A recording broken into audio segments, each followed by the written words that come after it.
Hello, cheers, and welcome to the Mall Street Journal, the American Rugby Pod that brings you all the latest news and reviews for the MLR, the WER, the women's and men's Eagles, and whatever else we can find as we cast our eyes across the USA rugby landscape. We are part of the Wrap Network. We can be found on all your usual platforms, including Spotify and iTunes. If you haven't already, give us a like and a subscribe, or you know what? Send $20 with a nice little note saying how lovely we are. If you tuned in for our second episode last week, you'll recall I am David Lawrence, and I'm joined today from the Lone Star State by Kolya. Kolya, my friend, how are things on the Riverwalk? Really good. We did have a little bit of rain today, which was Ah, strange with June. Now it's the July. it's the end times in Texas. I don't know what's going on. So Julia, of course, is off this week. She's actually playing for the Molly Maguire's Sevens in New Jersey. The best part is she's not here to deny that. So I'm really looking forward now that I'm seeing the foreseeable future. Really looking forward to some unauthorized resume building over the next several months. In all seriousness, it did occur to me that when any of our co-hosts are absent, one of us should come up with a team that they were off playing for. But the key will be it has to be a real team with some history. For instance, in the case of the Molly Maguires, of course, Molly, Molly, were a 19th century secret society active in Ireland, Liverpool, and parts of the eastern United States, best known for their labor activism among Irish American and Irish immigrant coal miners in Pennsylvania. It wasn't too much of a leap to change Molly to Molly, Maulie. The Molly Maguires were a great women's rugby team, particularly in the sevens, founded in New Jersey in 1976. The team later changed their name to the Lehigh Valley Rugby Club. Kolya, are the Molly Maguires your favorite Garden State based rugby team from the mid to late 70s? Sure. If anything from New Jersey is my favorite. It's hard to pick, right? Yeah. Well, our tradition is to start with some news. Kolya, you mentioned that you do have some news. I'm hoping you've got something because I came up blanks. Yes. So the United States under 23s are playing on a tour of South Africa right now.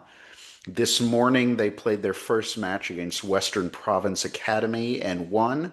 Oh, Matches are found on a YouTube channel called Global Sports Network.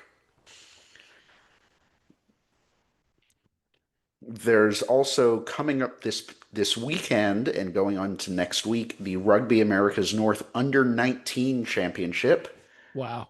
where the U.S. is going to be playing countries like Mexico and Trinidad and Tobago and Jamaica. We'll see how our kids do there. By the way, do you watch these things? Like, are you actually sitting on the edge of your seat watching these things, or do you kind of just check in on scores later? Like, how active are you with the under 20s? So I watched a bit of the under 23 match this morning, and our scrum was so dominant in the first half, I could tell that there was not going to be much different in the second half. Fair. Any other things, popping out for news for you? Yes, one other, and I'm sure we can talk to Julia about this when she's back. Fionn Lewis, the former scrum half of the Wales national team, is moving to the United States to play for a U.S. women's team up in the Midwest. Really? I'm not sure if it's a WER team or a team that's going to be in the WER next, but she is moving over here. Really? So can't you just feel it that if we were live streaming right now instead of recording, like Julie would instantly, even though she's not here, suddenly she would be in the messages being like, blah, Yes. blah, Yes, blah. absolutely. Well, the big topic this week in American rugby has to be the squad selection from the men's Eagles. Before we get into that, though, we'll stick with tradition and do some reviews. The WER had their Legacy Cup final this weekend in Minnesota, but we are going to save that again until Julia comes back next week. I'm pretty sure, though, there was also one last game in the MLR. Kolya, I don't know if you paid any attention. You want to walk us through how that one played out? Yes, so the MLR final was this past weekend in Providence, Rhode Island. Pawtucket, actually. Pawtucket, Rhode Island, sorry. And between the New England Freejacks and the Houston SaberCats. Both halves were close. New England came out winners 28 to 22, and I think you were there, right, David? I was there. It was fantastic. How was attendance? It's hard to tell. They didn't announce it. I think the venue is 12,000 seats. There's like an upper tier that they clearly just didn't sell tickets for. So I'm guessing Mhm. as it was, the max would have been, I mean, I'm just guessing, but 9,000. So probably 7,500 around there, I think. Good, good. When my European team, the Ospreys, average about 3,000, that sounds pretty good. Ospreys, man. Oh, Yeah. we cannot start talking about Welsh rugby because that's going to be a whole separate episode. Yes, yes, yes. I'm So curious. I'm sorry. If you were watching it, on the broadcast, it's it's a soccer stadium and it's really soccer branded. So like the restrooms, it's not like a traditional men and women sign. It's like a guy kicking a soccer ball and a woman kicking a soccer ball. Like everything there is soccer. Does that come across in the broadcast? that did not come across in the broadcast. What did come across in the broadcast is that ESPN actually had commentators on site. Yes, they did. Will Hooley and Alex Corbacero did a pre-show. There's a bar right nearby called the Guild where everyone kind of gathered. It was really funny because eh, we hadn't been to this venue before, and it just so happens it's kind of like the Soho Market in Boston where there's a plant show out the back. On one side there's a bar and there's like tents and free jack stuff and madness, and then you go through the bar and if you go out the go out the other door, there's like a plant market and they're selling succulents and hanging plants and artisanal created. Like, it was just a beautiful day. It was really wonderful. Great, great. So going through the match, first half,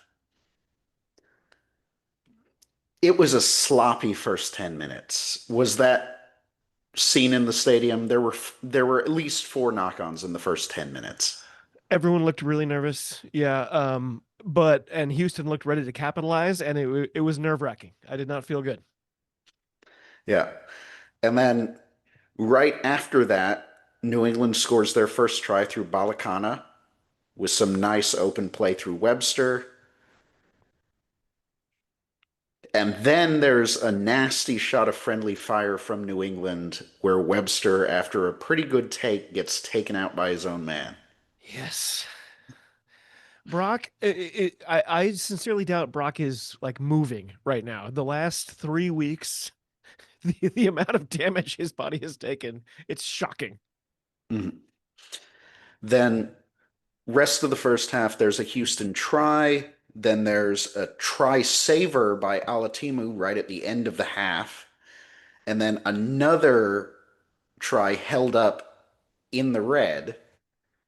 So first half ended 13-10. How were you feeling as a Free Jacks fan in that stadium? You know, obviously nervous.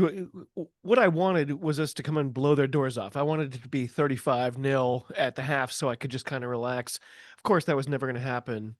Um, but this team, we were down by more than that the previous week, and we have a knack of doing that. Minutes 60 to 80 seem to belong to us, and not right at this point, but at halftime, I was talking to a lot of Free Jacks fans, and they were all saying the same thing. We got this. We can do this. We got this. But everyone was saying that like they want, not like they expect. It was a tense time. Yes.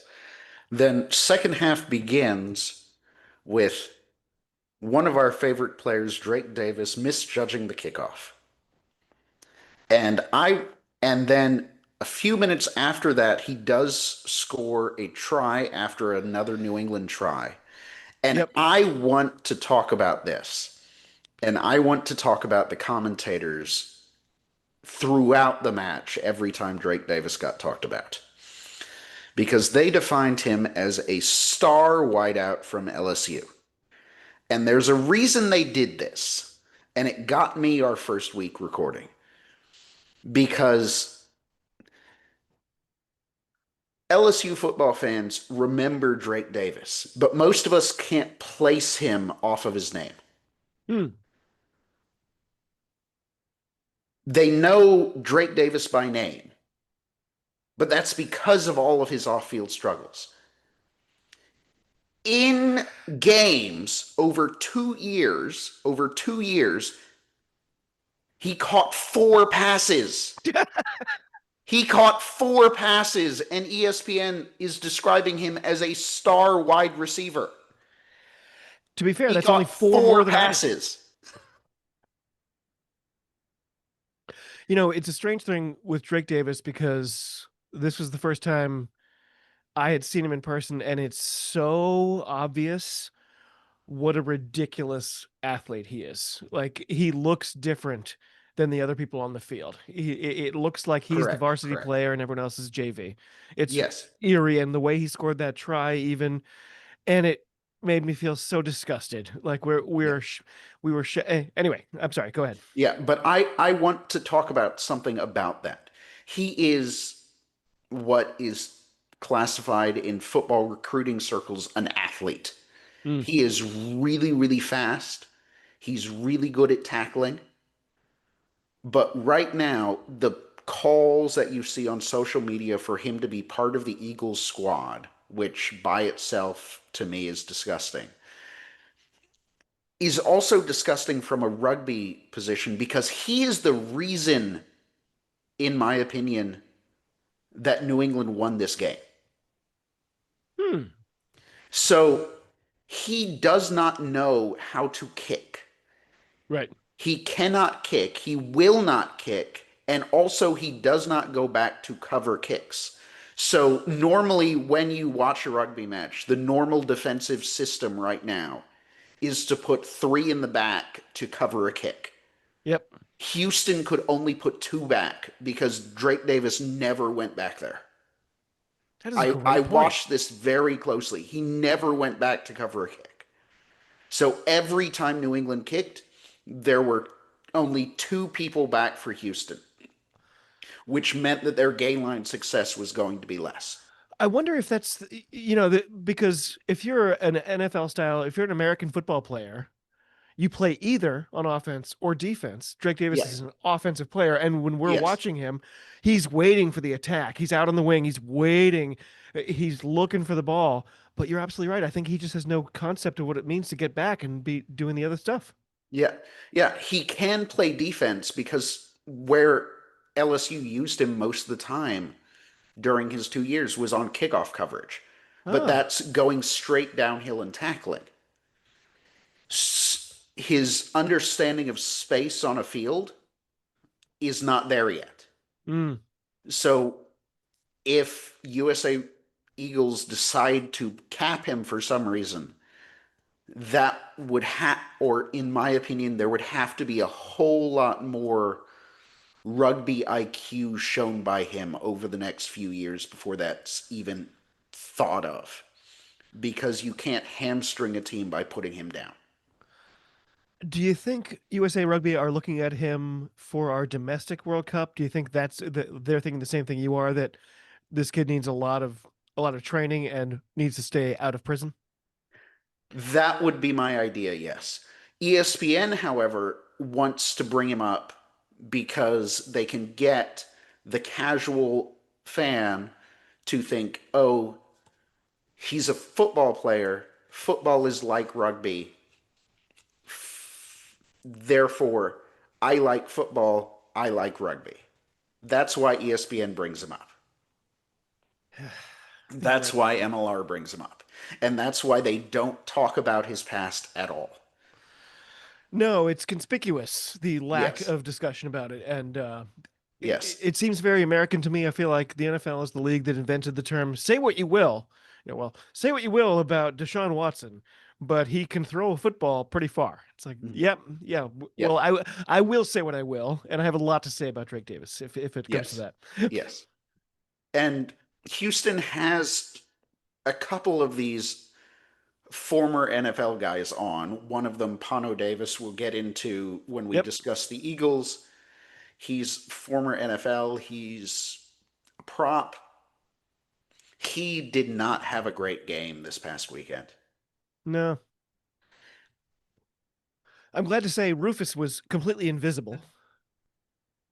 Yes, yes, he seemed invisible. It seemed like the Free Jacks were trying to shut him down, and part of Davis not dropping back as a kicker or as kick defense meant that there was less room for Rufus. Yeah. I like all those things. It was such a fun game. So one of the fellow, season ticket holders, founding members, we call him Ranger Kenny Thompson. He's a Scottish expat, and he's a season ticket holder for the Free Jacks.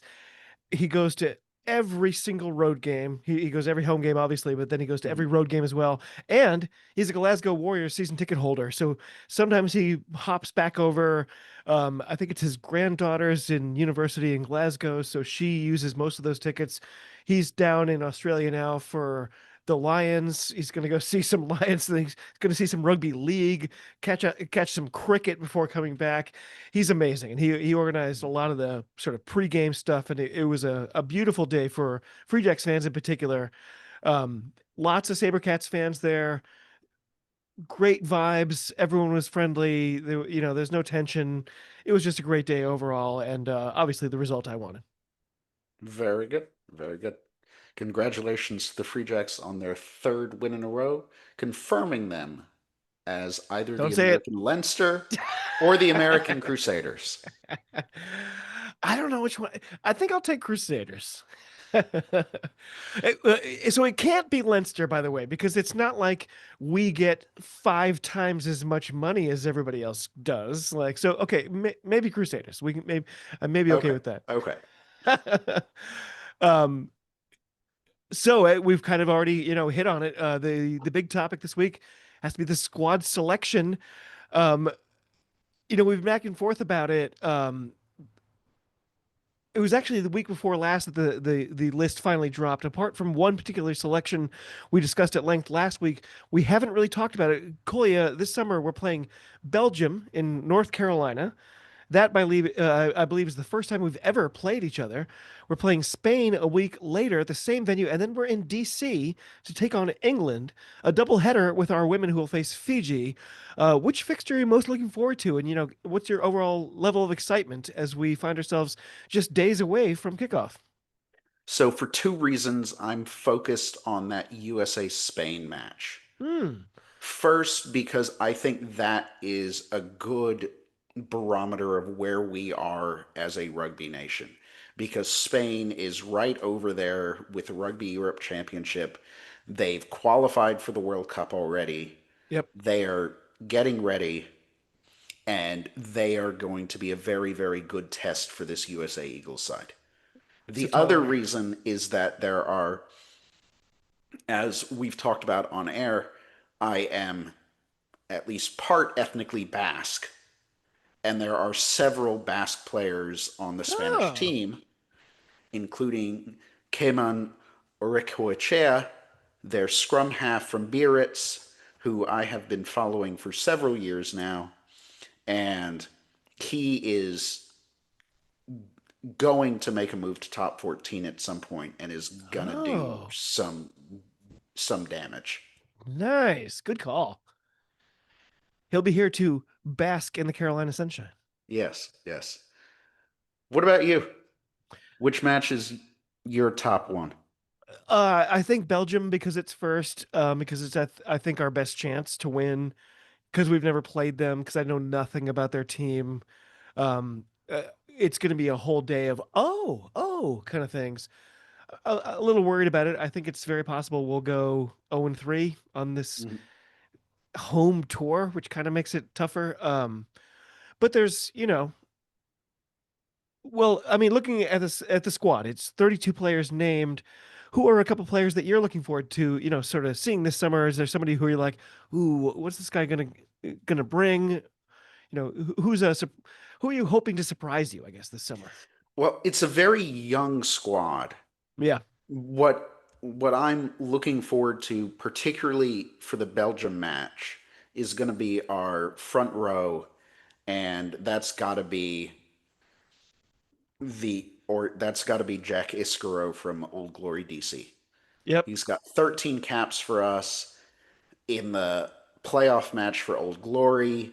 He played the full 80 minutes, and against a squad of, or against a Belgium squad where their strength is the pack, Mm, he's going to play a big role. that's a great shout. Anybody else? Who else is kind of jumping off that team sheet for you? So the kid from St. Mary's, Dominic Besag, I was hopefully just I'm going to getting his mention him. name right. I was He's going to ask you actually the same already exact got question. 9 caps. He's already got 9 caps, mainly through the Pacific Nations series. Right. And he hasn't turned 21. And he's still 20. Yeah, that's literally the next thing in my script. I was going to say he's got a great future with the Eagles. As you said, he's already got 9 caps. His 21st birthday is next month. Mhm. He was the second youngest USA Eagle to ever debut, if I'm right. But I can't find anything about, like, does he have a club? No, he's part of St. Mary's College. He's part of the Gales. Wow. He plays for the Gales. I think it's great that Nate Augsburger, he's going to likely get his 50th cap this summer. That's a hard number to get with the Eagles. Yes, They just don't play very often. I was surprised yes. to see him. I was surprised to see him ahead of AJ. Yeah, I'm happy, or in on one hand, I'm happy for him because getting that 50th cap is great.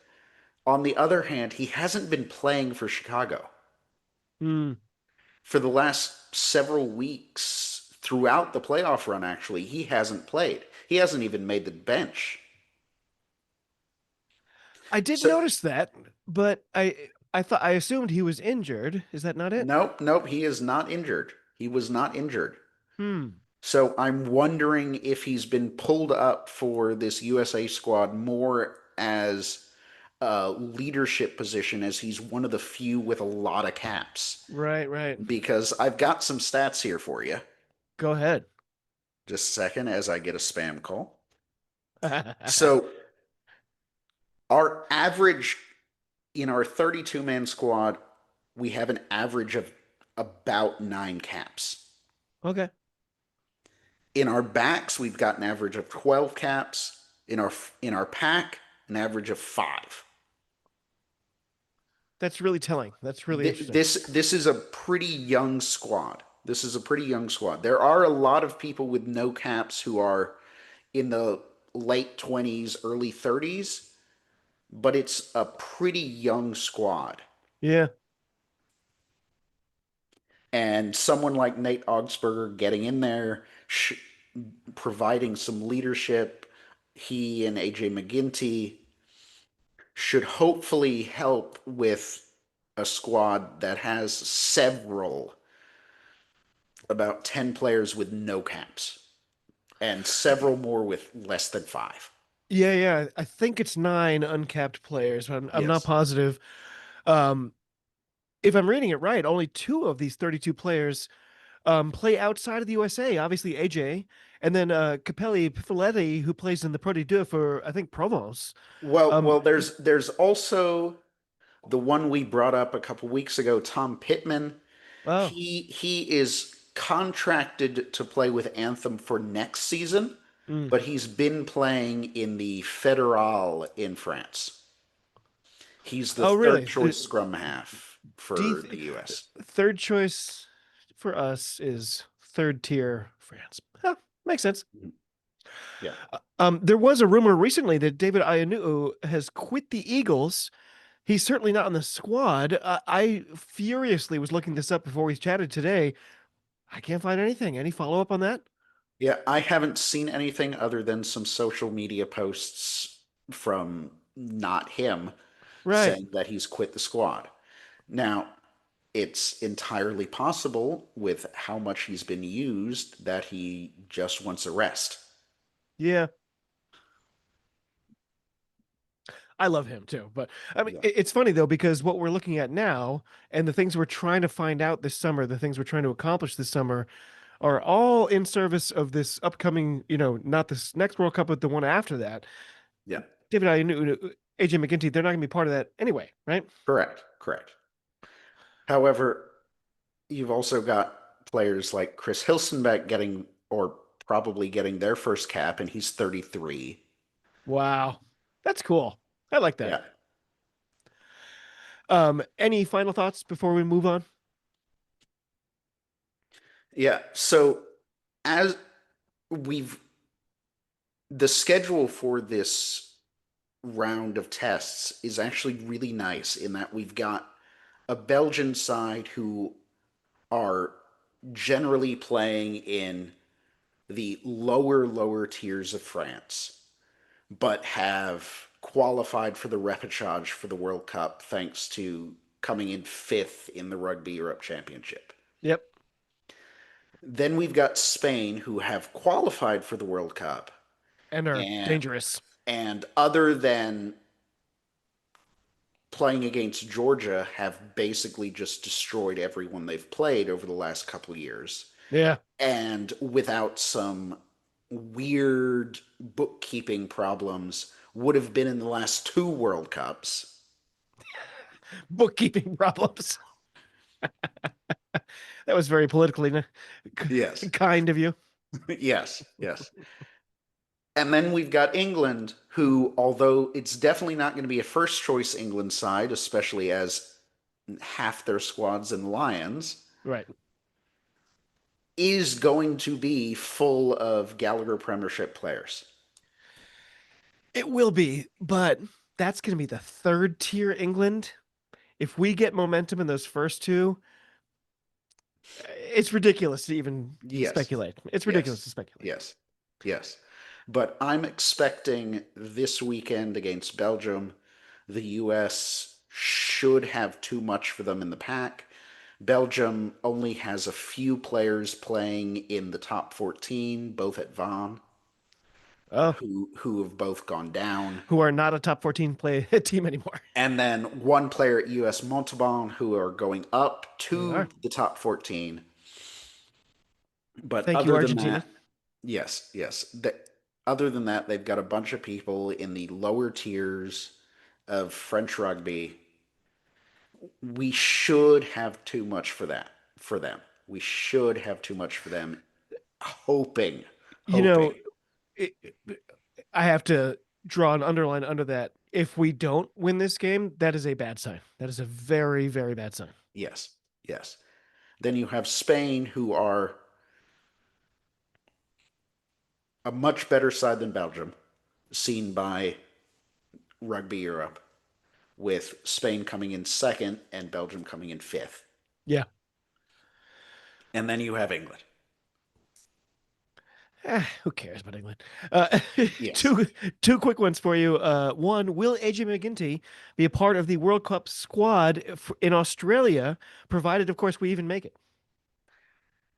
If he stays uninjured, yes. It's hard for him to stay uninjured. He's too busy. Yes, yes.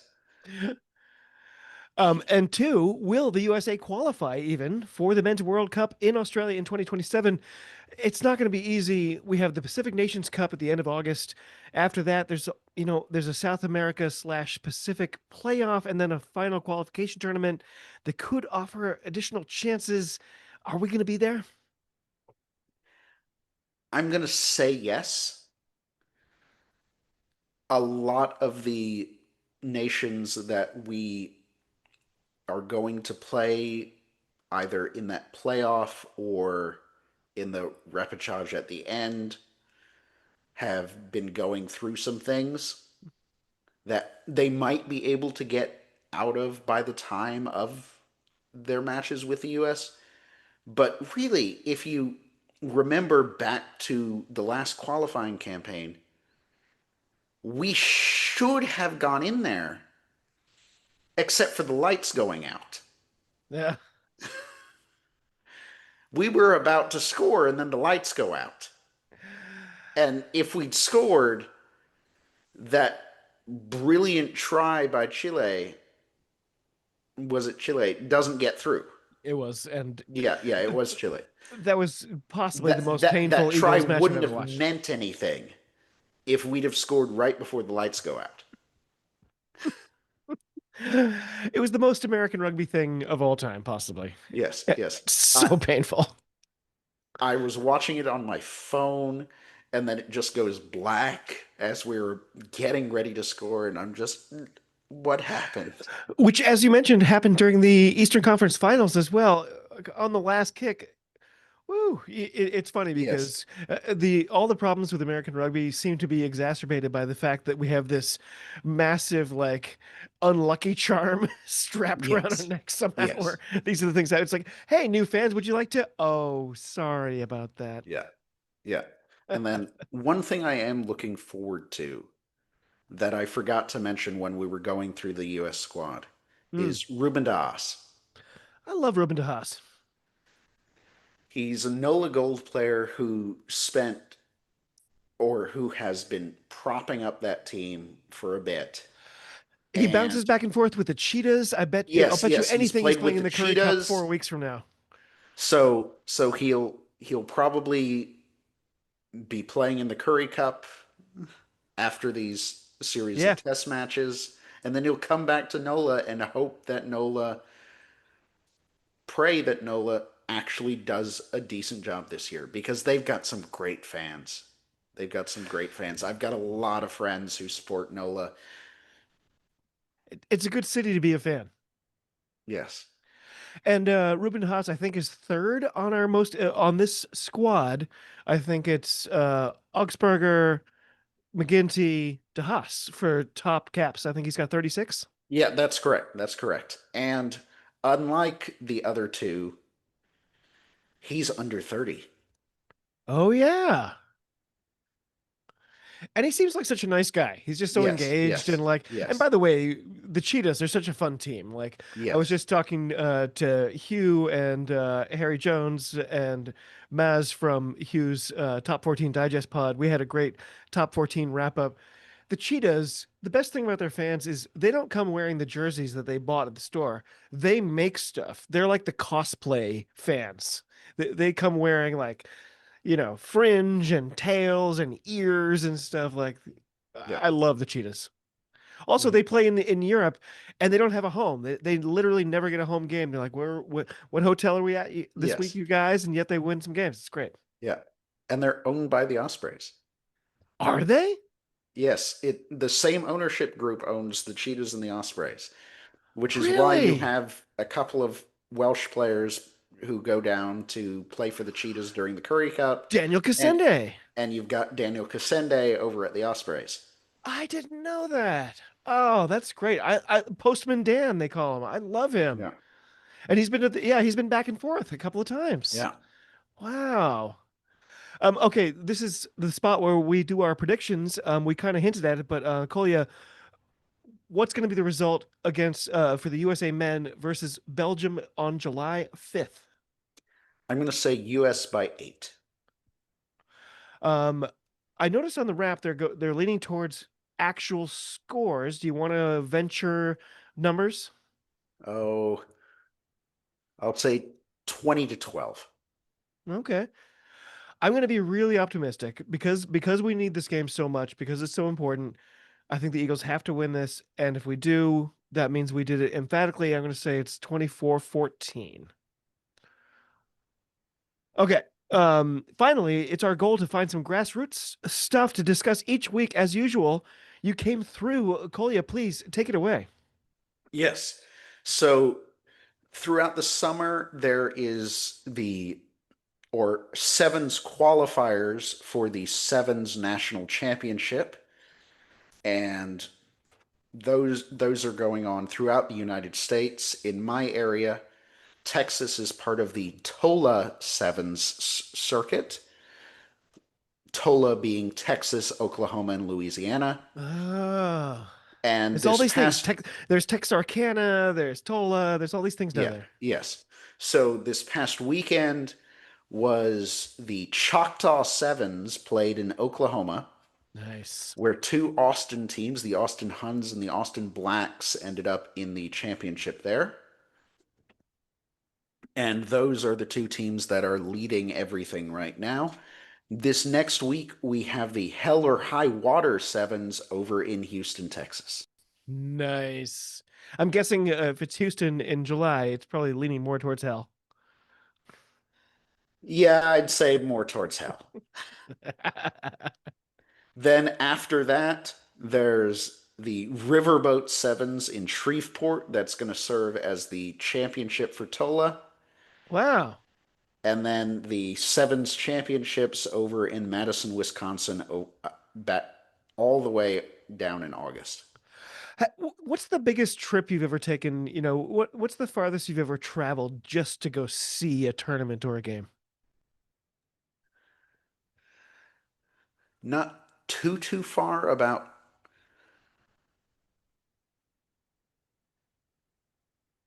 Sevens by the Sea in Corpus Christi. Oh, wow. Corpus Christi is way down there. Yeah. I went to a school called the Recording Workshop in Chillicothe, Ohio. It's like a suburb of a suburb of a suburb. And my roommate was from Corpus Christi. And the first day I met him, he said, "Oh man, I wish I brought a cow's head, man. I could just." I was like, if I woke up in the morning and found a cow's head in the fridge, that would be a little weird for me. But really interesting guy, incredibly nice. He made his homemade version of migas. So he would scramble some eggs and he would put in some ketchup and Fritos. Boom, Yes. Corpus Christi migas. Yes. Um, okay. To everybody listening, thank you for joining us for the third episode of the Mall Street Journal. I'm David. This is Kolya. Julia will be back next week. You know what? I'm really enjoying it. It's been going great. Apart from me, of course, getting the teams playing in the Legacy Cup completely wrong last week. But you know what?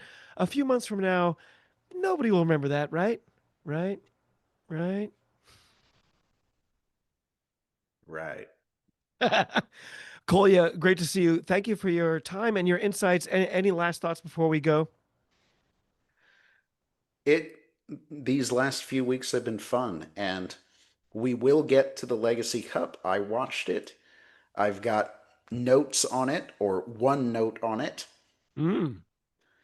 that kind of sums up that match. We'll talk about that with Julia You know what I didn't next ask week. you?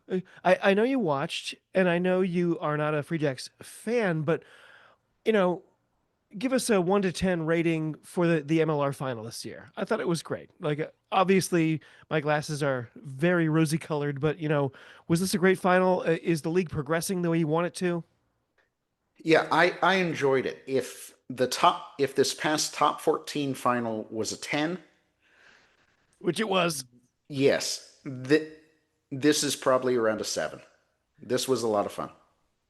Well, if it's compared to the top 14 final, I don't think we could have topped 7. So I will take that. That's pretty good. And I'm glad to know that somebody watching from far away who doesn't really care about either of these teams felt that way because it was a great experience at the time. And I just feel like Major League Rugby's growing. There's these weird things with Anthem. You and I talked kind of offline Yes. about how there's more Anthem players in the squad and all that.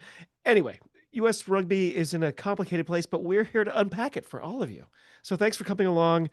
To everybody, cheers. Talk to you soon, and be well.